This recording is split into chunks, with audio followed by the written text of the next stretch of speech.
ప్రస్తుతం తెలుగు బుల్లితెరపై ఉన్న యాంకర్లలో సుమకు ఉన్న స్థానం, ఆమెకున్న స్థాయి రెండు వేరు. ఎందుకంటే ఆమె చేసినట్టుగా యాంకరింగ్ మరెవరూ చేయలేరు. అంతేకాకుండా ఒక కేరళ అమ్మాయి అయ్యుండి కూడా రాజీవ్ కనకాలను పెళ్లి చేసుకుని తెలుగు నేర్చుకుని మన తెలుగు యాంకర్లు కూడా మాట్లాడినంతగా బాగా తెలుగు మాట్లాడుతుంది. ఏ ప్రోగ్రామ్ కైనా, షో అయినా, ఆడియో వేడుకలైనా ఏదైనా కానీ ఆమెకు సాటి లేరు. అయితే సుమకు తాజాగా ఒక ఆడియో ఫంక్షన్ లో వార్నింగ్ ఇచ్చారు మోహన్ బాబు. ఆయన కొడుకు మంచు మనోజ్ నటించిన గుంటూరోడు ఆడియో వేడుకకు అతిథిగా వచ్చిన మోహన్ బాబు స్టేజ్ మీదకి వచ్చి మాట్లాడుతూ, సుమ ఇలా రా అని పిలిచి, నువ్వు వచ్చిన ప్రతి ఒక్కరిని హీరో హీరోయిన్ల మధ్య కెమిస్ట్రీ బాగా కుదిరిందా అని అడిగావు, అదేమన్నా సభ్యత అంటూ ప్రశ్నించారు. దీంతో సుమ ఒక్కసారిగా షాక్ అయింది. అయితే మోహన్ బాబు మాట్లాడుతూ, మనోజ్ భార్య కూడా ఇక్కడే ఉంది, అలా ఎలా అడుగుతారు అని అడిగారు. ఇక మా కాలంలో హీరోయిన్లైతే భుజం మీద చెయ్యేసో లేక భుజంపై చెయ్యి ఆంచో నిల్చునేవారమని, ఇప్పటి హీరోయిన్లపై అలా నిల్చోలేమని అన్నారు.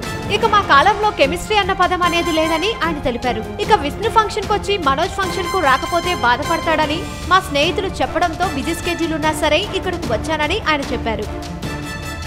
వీలైతే లైక్, కుదిరితే కామెంట్ పెట్టండి.